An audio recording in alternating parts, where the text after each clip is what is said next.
aussi, c'est la question de la culture des langues nationales.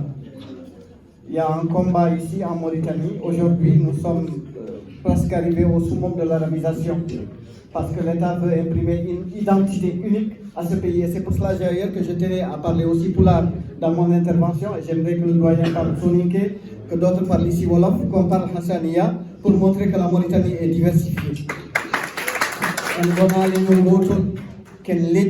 kono noon laamu ngu koko mofti hannde taw gonga leƴƴi kadi ɗi fof koko jaɓɓa hannde woodi tan ko arabagal kadi ɗum systéme éducatif o hannde hollirta yimɓe ko ɗum ko ɗo toon farni yimɓe donc ɗum ɗo fof ene foti jertinde yimɓe.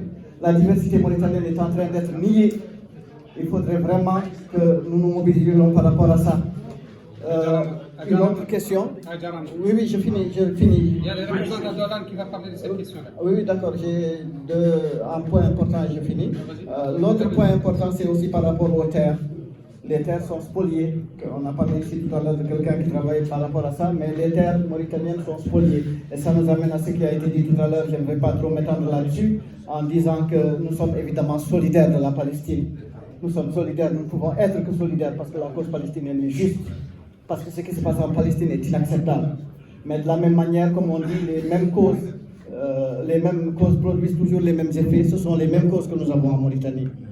Nous avons les expropriations, nous avons les colonies de terre. Tout récemment, le gouvernement, par exemple, a décidé d'un plan de lotissement pour Djoul. Oui.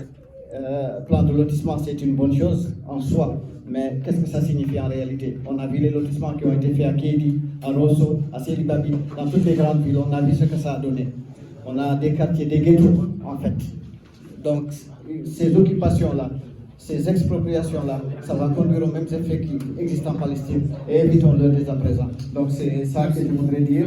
Pour ce qui est du reste, je vous remettrai en rapport par rapport à l'enrôlement en particulier